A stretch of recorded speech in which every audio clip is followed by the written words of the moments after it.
안녕하세요. 거북이의 회색 부록의 거북이입니다. 소위 잘 나가는 사람들은 뭐가 다를까요?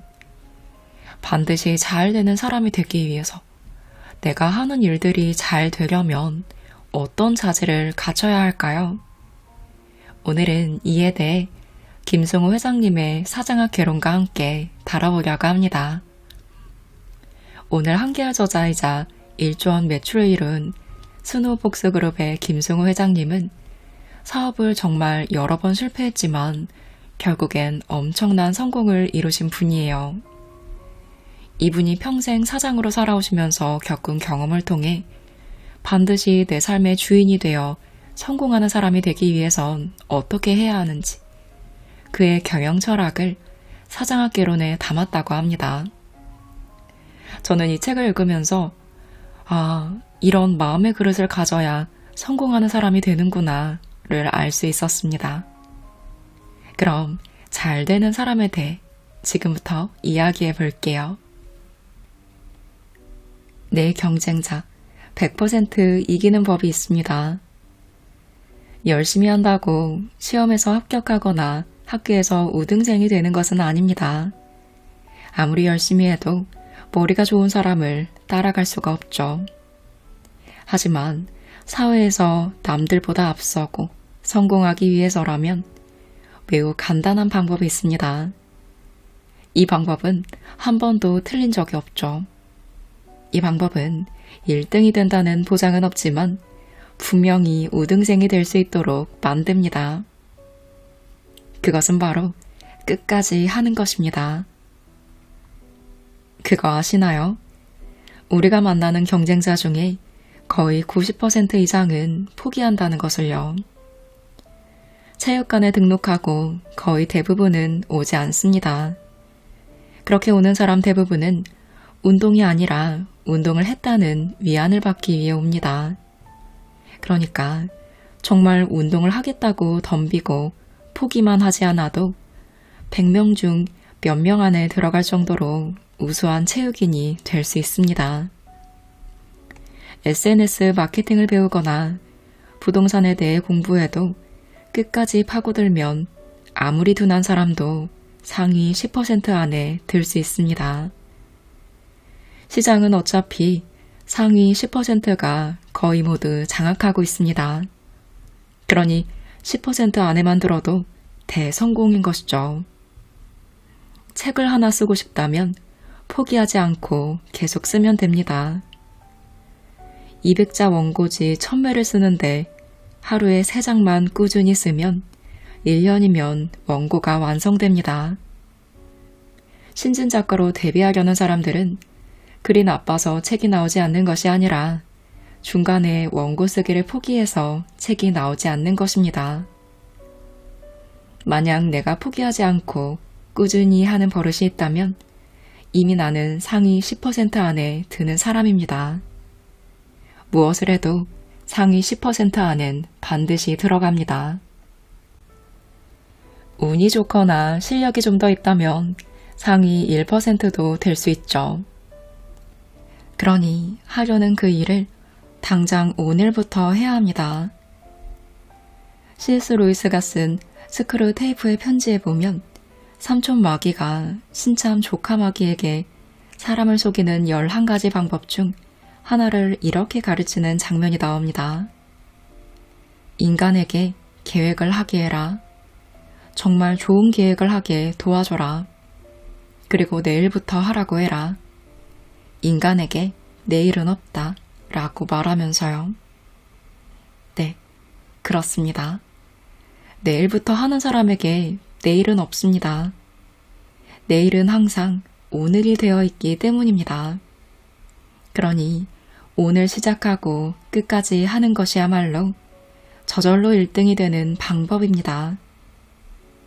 이렇게 절대로 포기하지 않는 능력을 우리는 끈기라고 표현합니다. 당신이 정말 이루고 싶은 목표가 있고 절대로 포기하지 않는 끈기와 기계만 있다면 거의 모든 것을 이룰 수 있습니다.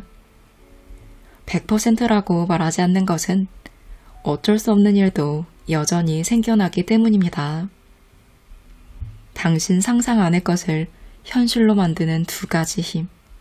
그것은 끈기와 기계뿐이라는 것을 기억하시기 바랍니다. 끈기와 기계가 없으면 아무리 뛰어난 능력을 가진 사람도 평범한 사람이 됩니다. 포기하지 않는 끈기는 모든 것을 이겨냅니다. 끈기는 성공을 잡기 위한 위대한 무기입니다. 끈기를 대신할 만한 것은 거의 없죠. 똑똑한 사람이 모두 성공하는 것이 아닙니다. 천재라고 모두 성공하는 것도 아니고요. 똑똑하고 천재적이고 재능 많고 돈 많고 교육을 많이 받은 사람 중에도 낙오자들은 수두룩합니다. 왜 그럴까요? 모두 끈기를 갖추지 못했기 때문입니다. 이것이 사업에서도 가장 큰 힘이 됩니다. 경쟁자 이기기가 이렇게 쉽습니다. 내가 힘들면 상대도 힘들죠. 현재 성공한 경쟁자는 결국 버티고 버텨낸 사람이고 지금도 힘들어도 버티고 있는 사람입니다. 경쟁자들은 내가 포기하기만을 기다리고 있습니다. 만약 내가 떡집을 하고 싶다면 세상의 모든 떡집을 찾아다니고 맛보고 분석하고 만들어 봅니다. 서너 달, 1년 말고 10년을 그렇게 했다면 떡에 대해선 전국 탑 안에 들어갈 것입니다. 경쟁자들이 어디에 있는지 보이지도 않겠죠. 10년이 아니라 20년을 그렇게 나이 20부터 했다면 40살이면 한국의 최고 장인이 되어 있을 것입니다. 대머리 타투 전문가, 프랜차이즈 신메뉴 분석가, 동물 배변 전문 훈련가, 떡볶이 전문가, 노안수술 전문의사, 주택 생활 파손수리 전문가 등 그 어느 분야에 들어가든 일단 포기하지 않으면 그 분야의 탑 10%는 정해져 있습니다. 그럼 어디가 끝일까요? 모두가 그만두거나 몇몇이나마 산꼭대기 좁은 정상에 서로 엉덩이를 비비고 앉아있는 모습이 보이면 거기가 끝입니다. 여러분은 누군가를 도울 때 어떤 마음을 가지시나요? 인생을 좀 살아보고 사장을 하다 보면 나를 따르는 사람을 도와야 할 일이 생기고 심지어는 나를 버리는 사람도 살펴야 될 일이 생기기 마련입니다. 그것이 재산이든 평판이든 권력이든 힘을 가진 사람들에게는 수없이 많은 요청이 들어오기 마련이죠. 이때 누군가를 돕는 일은 좋은 일이지만 누군가를 돕는 일이 매번 보람으로 끝나지만은 않습니다. 그 도움을 받는 사람이 도움이 적다며 실망하는 경우도 있고 도움을 원하지 않는 경우도 있으며 도움이 오히려 나쁜 일로 발전돼 원망을 듣는 경우도 생기고 도움을 받고도 고마워하지 않는 사람도 당연히 있으며 도움을 받고도 계속 도움을 구하는 사람, 심지어 도움을 받고 오히려 해를 가하는 사람까지 여러 범주의 사람들이 있습니다. 보통 도움을 받는 사람이 문제라고 하지만 사실 이런 문제는 도움을 받는 사람들만의 문제는 아닙니다. 도움을 주는 사람도 실수를 하기 때문입니다. 그래서 도움을 줄 때도 현명하고 지혜롭게 행동해야 합니다. 우선 도움을 주고도 욕을 먹는 경우는 도움을 준 후에 그것을 자랑하고 다니는 일입니다. 이런 사람은 하수라고 할 수 있죠. 자기 자신이 도움을 준 현행의 대가를 몇 배로 돌려받겠다는 심사라서 도움을 받는 사람에게조차 감사를 받지 못할 수도 있습니다. 즉, 도움을 받은 사람을 위해서 행동을 하는 선행이 아니라 나를 위한 선행이기 때문입니다. 다음은 중수입니다. 이들은 도움을 준 다음 명예나 충성, 보답 혹은 선물을 바랍니다. 이들에게 도움은 보험이나 교환 가치일 뿐인 경우가 많죠. 내가 이만큼 했으니 상대도 그에 맞는 무엇을 돌려주기를 기대합니다. 이 기대에 부족하게 부응하면 배신자나 은혜를 모르는 사람으로 바로 낙인 찍히기도 합니다. 이런 사람은 향후 도움을 베푸는 것을 중단하거나 기부나 도움을 베푸는 일에 강한 거부감을 가진 사람으로 변신하기도 합니다. 이렇듯 하수와 중수들은 도움을 자신의 가치를 올리는 데 사용함으로써 상대에게 온전한 감사의 마음을 받지 못하고 여러 가지 다른 문제가 이어지기 마련입니다. 그렇다면 고수는 어떨까요?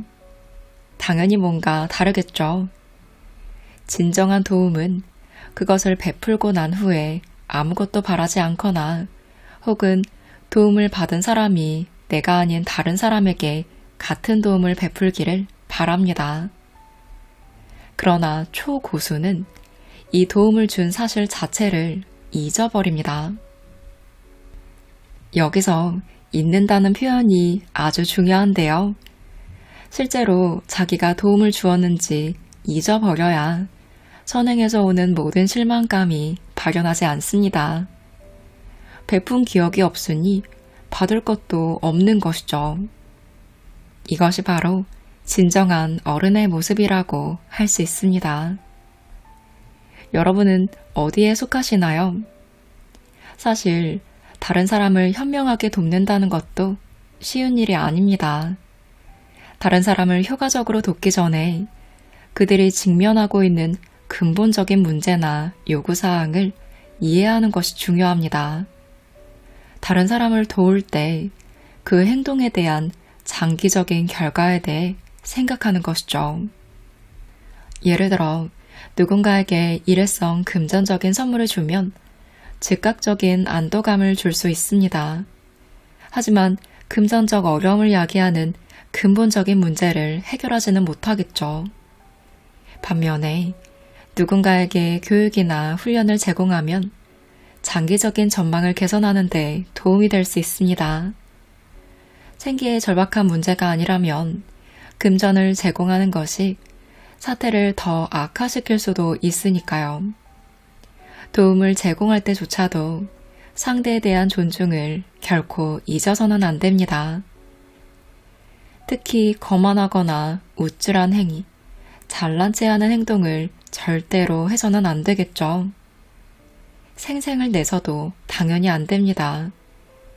도움을 준다는 이유로 한 인간의 존엄에 상처를 주지 말아야 하기 때문입니다. 누군가를 도울 때 반드시 자신의 한계를 유지하세요. 다른 사람을 돕기 위해 자신이 할 수 있는 일과 없는 일이 있습니다. 지속적으로 가능하지 않으니 현실적으로 생각하고 심한 책임감이나 죄책감에 빠지지 않도록 하세요. 내가 누군가를 도와야 한다면 상대에 대한 존중을 잊어서는 안 된다는 거 꼭 기억하시기 바랍니다. 칭찬과 비난을 대하는 태도를 달리하세요. 칭찬도 잘 받는 방법이 있는데요. 가장 우선은 당연히 감사하거나 고맙다는 마음을 갖고 감사 인사를 하는 것입니다. 또한 자신이 받는 칭찬에 공헌한 사람이 있으면 이를 언급해 칭찬을 반드시 나눠야 합니다. 무안하거나 부끄러워서 혹은 겸손해서 칭찬을 부정하는 사람도 있는데요. 이런 태도는 상대의 진심을 무색하게 만들 수 있습니다. 받을 만한 일이면 받아도 됩니다. 특별히 진심으로 칭찬하는 사람 앞에서 칭찬을 인정하지 않고 주제를 바꾸면 오히려 서로의 관계를 중요하게 여기지 않는다는 느낌을 줄 수도 있습니다. 칭찬은 일종의 무형의 선물입니다. 선물을 거절하면 때때로 주는 사람에게도 모욕이 되겠죠. 칭찬에도 좋은 것과 나쁜 것이 있습니다. 그래서 칭찬을 받으면 항상 이 칭찬이 진심인지 아닌지 주의해야 합니다. 어떤 칭찬은 나를 조정하거나 통제하기 위해 진실하지 않은 칭찬을 하는 경우도 있는데요. 따라서 이 칭찬이 나를 특정한 방식으로 계속 행동하도록 설정하기 위한 것이 아닌지 구별해야 합니다. 물론 반대로 내가 남들에게 사용할 수도 있습니다. 즉, 칭찬을 하는 사람과 주는 사람 사이에 작용하는 힘의 역학을 인식해야 합니다. 칭찬은 다른 사람에 대한 통제를 얻는 데 사용될 수 있기 때문이죠. 결국 감사하되 그것을 궁극적으로 진실로 받아들이지 말고 칭찬 자체가 매우 주관적이라는 것을 기억해야 합니다. 비난에 대해서도 동일한 태도를 가져야 하는데요. 우리는 비난에 익숙하지 않죠. 특히 공개적인 비난을 받는다는 것은 구석에 가둬놓고 때린다는 느낌을 받을 수도 있습니다. 하지만 이런 비난을 가만히 들여다보면 특징이 있습니다. 비난 중에서도 건설적인 비난이 있습니다. 건설적인 비난은 나의 발전을 돕기 위한 의도로 제공됩니다. 이 경우 개인적으로 나쁜 감정이 없습니다. 물론 나쁜 감정이 없다고 해서 다 건설적인 비난은 아니지만요. 정보가 모자라거나 오해나 질투로 인한 비난도 있기 때문입니다. 이런 비난은 그냥 무시해도 됩니다. 대부분의 건설적인 비난은 구체적이고 실현 가능하고 개선이 필요한 요구가 있습니다. 이런 문제들은 나를 위한 비난이라 생각하고 개선하기 위해 노력해야 합니다. 인스타에 올린 글을 보고 오타나 문법적 오류가 있다고 말해주는 것은 건설적인 비난이라고 할 수 있습니다. 그러나 작가라는 사람이 그런 것도 모르냐며 돈은 있어도 머리는 없냐는 비난은 그냥 무시해도 됩니다. 그렇게 말하는 사람의 마음속에 들어있는 자만과 무례함을 안타까워하면 그만이니까요. 파괴적인 비난은 나를 해치거나 비하하려는 의도로 드러납니다. 심지어 이런 비난은 개선해야 할 부분을 정확히 알려주지 않기에 감정적 비난으로 이어집니다. 이런 행위로 나를 해하려 하는 것이 주 목적인 비난인 것이죠. 비난 역시 칭찬과 마찬가지로 다른 사람에 대한 통제력을 얻는 데 사용할 수 있습니다. 이것이 최종 목적인 비난도 상당합니다. 비난을 들으면 가장 먼저 조심해야 할 것은 자신의 자존감에 영향을 미치지 않도록 해야 한다는 것입니다. 비난한 당사자의 권위나 그 숫자에 위압을 느끼지 않고 이를 통해 더 나은 사람이 되도록 노력해야 합니다. 부정적이고 파괴적인 비난에 자신에게 상처 주지 않고 응대하는 가장 좋은 방법은 유머입니다.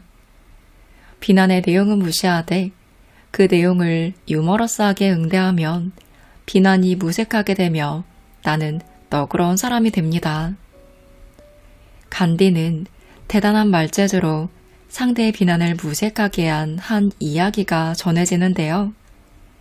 간디가 영국에서 대학을 다닐 시절 자신에게 고개를 숙이지 않는 간디를 아니꼽게 여기던 피터스라는 교수가 있었습니다. 하루는 간디가 대학 식당에서 점심을 먹고 있었는데 피터스 교수 옆에 다가가 앉았습니다. 피터스 교수는 거드름을 피우며 간디에게 말합니다. 간디군, 아직 잘 모르는 모양인데 돼지와 새와 함께 앉아서 식사를 하는 경우는 없다네. 그러자 간디는 이렇게 말하고 자리를 옮겼습니다. 아, 걱정 마세요 교수님. 저는 다른 곳으로 날아갈게요. 두 번째로 좋은 대처 방안은 무시입니다. 비이성적이고 파괴적인 비난에는 아예 눈을 돌리지 말아야 합니다. 단지 이 비난이 건설적인 비난인지 파괴적 비난인지 판단하는 몫만 내가 가지고 있는 것이 아닙니다. 내가 사업을 한다면 사업체가 커지고 회사가 유명해진다면 이런 비난들은 많아지기 마련이죠. 유명해지지 않았으면 당하지 않아도 되는 일이니 유명해지는 것에 따른 부속적인 일도 받아들여야만 합니다. 때때로 삶에서는 사탕보다 매가 더 효과적일 수 있습니다. 그러니 비난을 언제나 부정적인 요소로만 받아들이지 마세요. 비난을 통해 배우고 발전할 수 있는 기회가 분명 있습니다. 건설적인 비난은 엄격한 선생님이라 생각하면 됩니다. 따라서 화를 내거나 방어적이지 말고 제기된 요점을 직접 대면하는 능력을 가져야 합니다. 김승호 회장님은 나이가 들고 사회적 지위가 올라가면서 주위에 자신을 혼내고 야단칠 선생님이 없다는 것이 가장 놀랍고 슬픈 일이었다고 해요. 이제 그런 선생은 비난을 통해서만 만날 수 있으니까요. 결국 칭찬과 비난은 한 몸이라는 것입니다. 성질은 전혀 다르나 우리를 다루는 모습은 똑같습니다. 칭찬도 비난도 결국 나의 존재성의 발현입니다. 두 가지 모두 피드백의 한 형태로 바라봐야 하죠. 이런 상황을 학습 기회로 사용하면 잘한 부분과 개선해야 할 부분을 식별할 수 있습니다. 두 가지 모두 우리의 자존감에 영향을 주기 때문에 칭찬을 받아도 우쭐하고 교만해하지 말고 비난을 받아도 슬퍼하고 자책감을 갖지 말아야 합니다. 칭찬은 설탕이고 비난은 소금입니다. 설탕이 먹기는 달콤하지만 너무 많이 먹으면 해가 됩니다. 소금 역시 많이 먹기는 곤욕스럽지만 없으면 안 되죠. 즉, 설탕을 잘 다루려면 비난도 잘 다뤄야 합니다. 그래야 단짠의 조화가 어울리는 게 아닐까요? 작은 성공에 지나치게 아첨하는 사람에게 빠져들지 말고 이유 없는 비난에 상처를 받지도 마세요. 원래 칭찬과 비난이 종이 한 장 차이거나 동전의 양면과 같습니다. 가장 많은 칭찬을 하던 사람이 가장 많은 비난하는 사람이 될 수 있습니다. 반대로 가장 많이 비난하던 사람이 나의 가장 큰 지지자가 되기도 합니다. 특히 온라인 세상에서는 이런 일들이 흔히 일어나죠. 궁극적으로 당신만이 당신 인생을 조정할 수 있습니다. 칭찬이나 비난은 나의 삶의 도구로 사용할 뿐 칭찬이 목적이 되거나 비난이 나의 모습이 아님을 반드시 알아야 합니다.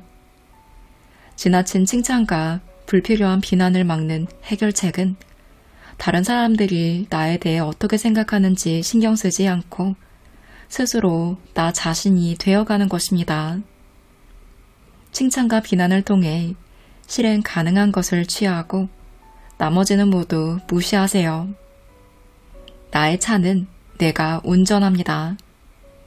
운전대를 좌우로 당기는 손을 물리치고 스스로 나아가세요. 오늘은 김승호 회장님의 사장학 개론과 함께했습니다. 저자는 지난 7년간 3,000명 이상의 사장 제자들을 만나 사장학 수업을 진행하셨는데요. 이 수업을 진행하며 현실에서 겪는 다양한 문제들과 직접 수업하시는 내용 전체를 정리해 이 책에 담았다고 해요. 네, 사장이 되는 사람을 초점을 두고 집필하신 책이에요.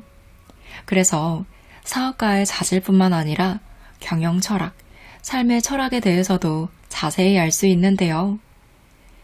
사장이 되는 사람만이 아니라 내 삶의 주도권을 가지고 인생을 살아가는 분들에게도 큰 도움이 되겠다라는 생각이 들었어요.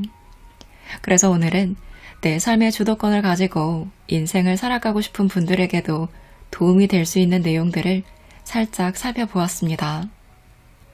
그동안 돈의 속성이나 생각의 비밀 등 이분의 책을 읽으면서 인생 철학에 대해서 많이 배웠다면 사장학 개론에서는 경영자로서의 삶에서 이분이 가지고 있는 전체적인 철학과 팁을 엿볼 수 있어서 또 다른 큰 배움이 있었던 책입니다.